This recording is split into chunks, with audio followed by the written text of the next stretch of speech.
പിതാവിനും പുത്രനും പരിശുദ്ധ റൂഹായിക്കും സ്തുതി, ആദ്യം മുതൽ എന്നേക്കും തന്നെ ആമേൻ.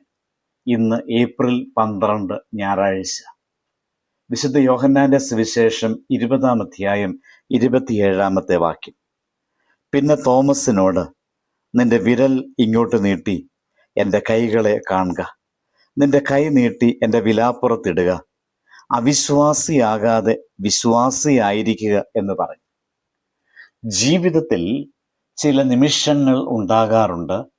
നാം ദൈവത്തിൽ വിശ്വസിക്കുവാൻ ആഗ്രഹിക്കുന്നുവെങ്കിലും നമ്മുടെ സാഹചര്യങ്ങൾ നമ്മെ സംശയത്തിലേക്ക് തള്ളിവിടുന്ന നിമിഷങ്ങൾ. പ്രശ്നങ്ങൾ കൂടുമ്പോൾ, പ്രാർത്ഥനകൾക്ക് മറുപടി വൈകുമ്പോൾ നമ്മുടെ ഉള്ളിൽ ഒരു ചോദ്യം ഉയരും: ദൈവം ശരിക്കും എന്നെ കാണുന്നുണ്ടോ? ദൈവം എൻ്റെ ഒപ്പമുണ്ടോ എന്ന സംശയം. ഇത്തരത്തിലുള്ളതായ ഒരു സാഹചര്യത്തിലാണ് യേശുവിൻ്റെ ശിഷ്യനായ തോമസ് നിൽക്കുന്നത്.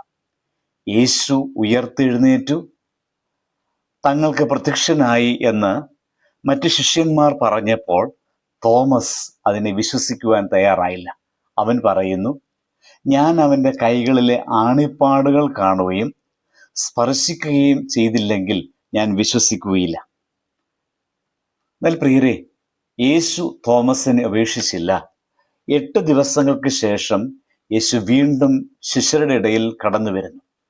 നേരിട്ട് തോമസിനോട് പറയുന്നു, നിന്റെ വിരൽ ഇവിടെ കൊണ്ടുവരിക, അവിശ്വാസിയാകാതെ വിശ്വാസിയായിരിക്കുക.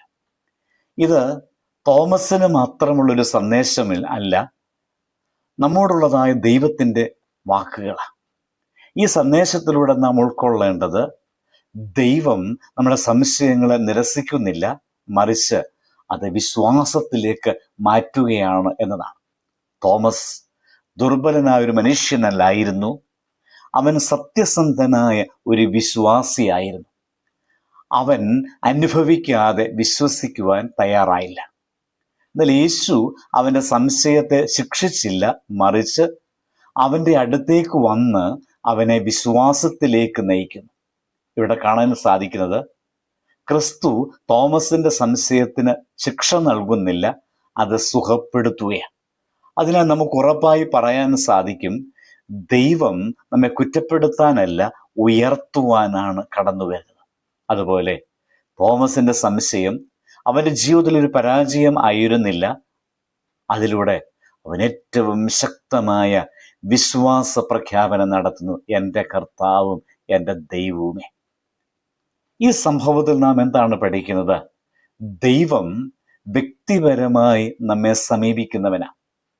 യേശു തോമസിനോട് വ്യക്തിപരമായി സംസാരിച്ചതുപോലെ അവൻ ഇന്ന് നമ്മുടെ ജീവിതത്തിലും വ്യക്തിപരമായി ഇടപെടുന്നു.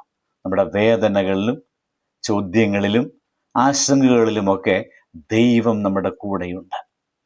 ദൈവം ദൂരെയുള്ളവനല്ല, അവൻ അടുത്തുള്ളതായ സ്നേഹ പിതാവാണ്. യേശു അവൻ്റെ മുമ്പിൽ പ്രത്യക്ഷപ്പെട്ടതിലൂടെ നമുക്ക് മനസ്സിലാക്കാൻ സാധിക്കുന്നത്, ദൈവം നമ്മെ കാണാൻ കഴിയുന്ന രീതിയിൽ നമ്മുടെ അടുത്തേക്ക് വരുന്നവനാണ് എന്നതാണ്. നാം ഹൃദയത്തിൽ ഇങ്ങനെ ചോദിക്കുന്നുണ്ടോ, ദൈവം എവിടെയാ? എങ്കിൽ യേശു പറയുന്നു, അവിശ്വാസിയാകാതെ വിശ്വാസിയായിരിക്കുക. വിശ്വാസം കാണുന്നതിലല്ല, അതിലുപരി വിശ്വസിക്കുന്നതില്ല. സംശയം വന്നാലും ദൈവത്തെ ഒരു കാരണവശാലും വിട്ടുകളയരുത്.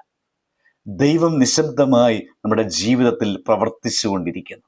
അതിനാൽ നമുക്കൊരു തീരുമാനമെടുക്കാം, സംശയത്തിൽ നിൽക്കാതെ വിശ്വാസത്തിലേക്ക് മുൻപോട്ട് പോകാം. തോമസ് സംശയത്തിൽ നിന്ന് വിശ്വാസത്തിലേക്ക് ഉയർന്നതുപോലെ നമുക്കും ഉയരാം. സംശയത്തിൻ്റെ ഇരുട്ടിൽ പോലും വിശ്വാസത്തിൻ്റെ വെളിച്ചം തെളിയും എന്ന സത്യം അതിൽ ഉറച്ചു നിൽക്കാം. പ്രാർത്ഥിക്കാം. സ്വർഗീയ പിതാവേ, ഞങ്ങളുടെ ഹൃദയത്തിലെ സംശയങ്ങളും ഭയങ്ങളും നീ അറിയുന്നവനാണ്.